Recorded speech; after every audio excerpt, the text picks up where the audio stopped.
He's gonna go.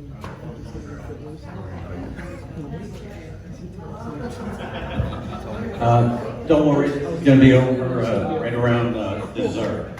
So I planned this for a while, so I had to write it all down. I don't have it committed to memory. First of all, I want to thank everybody for coming out here all the way during these challenging times.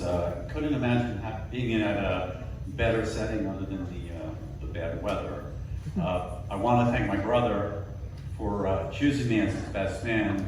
I was rather surprised, especially considering how poorly I treated him when he was a kid. But regardless, it is a great honor. As we've all heard about marriage, you're not only marrying the man, but you're also marrying the family. So in that regard, I thought I'd enlighten Lindsay and some of her family about just what they're getting into. So I'll start out. One of my cousins is an eye doctor. Her stature is about this high, and her voice, the pitch of her voice is like this high. She's like a cross between Scarlett O'Hara and Minnie Mouse. And when she gets animated enough, her voice gets so high that only certain dogs can actually hear her when she speaks. Obviously, it's very fun. I'm not getting many laughs. Speaking of short people, my daughter, if you see somebody walking around here that looks like Elvira, completely dressed in black, that's my daughter, Jessica. This next one. I'd be remiss not to talk about my mom and Aunt Patty. They grew up in a tough neighborhood in Plainfield. And don't let their demeanor fool you. These two are really hardcore. And don't piss them off. Because these two bitches will cut you if they have to. Don't in a ditch. They're really tough people. I also have a cousin, Bobby, who's a raging Republican. And the other night, we went to this beautiful restaurant, and he shows up with a MAGA hat. And I'm like, Tom, you can't, this is a really nice place. And he goes, hey, listen, despite how great looking you are and your hair is so great, all these things, if you ask me that one more time, I'm going to slap you like a bitch.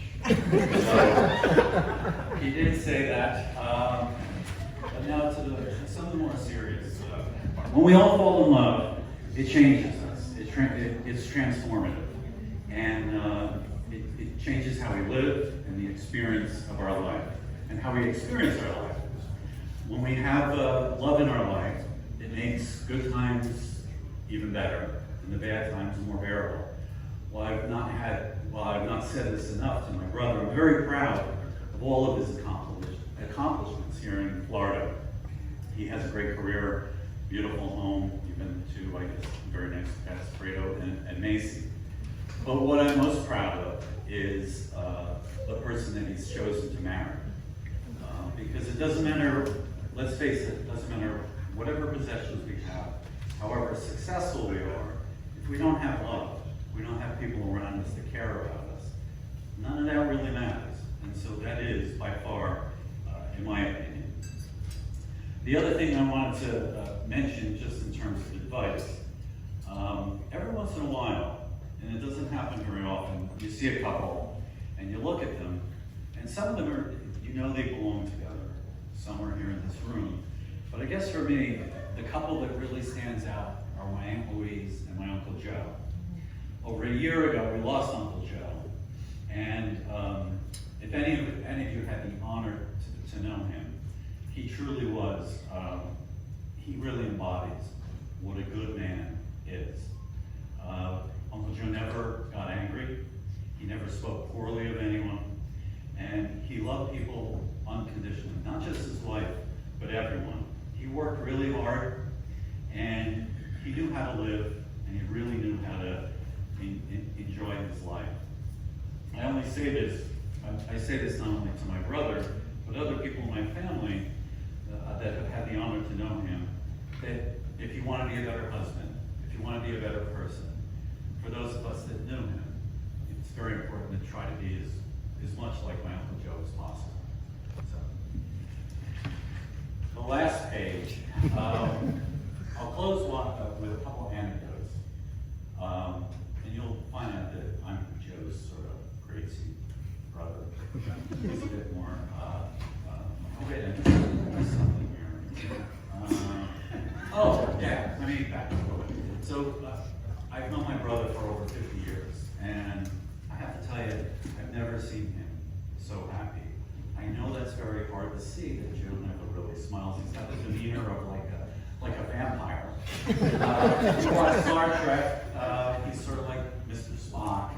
But one of the things I noticed is that he is very happy, and you make him very, very happy. In closing, there's a couple anecdotes I just wanted to read. One, they're about marriage and love. They're about marriage and love. Friedrich Nietzsche said about marriage, when considering the institution of marriage, ask yourself this one thing: will I be able to converse well with this person into my old age? For remember, all other things in marriage are fleeting but this one thing. Shakespeare spoke of doubt, and how sometimes we doubt the love that our partner has for us. And if you read Hamlet, one of the things he says is, doubt that the stars are fire, doubt that the sun doth move, doubt truth to be a liar, but never doubt that I love. And the last one's anonymous, and you're gonna have to sort of forgive me for this one. It's dance like no one's watching, sing like nobody's listening, love like you've never been heard before, and fuck like two dogs in here. I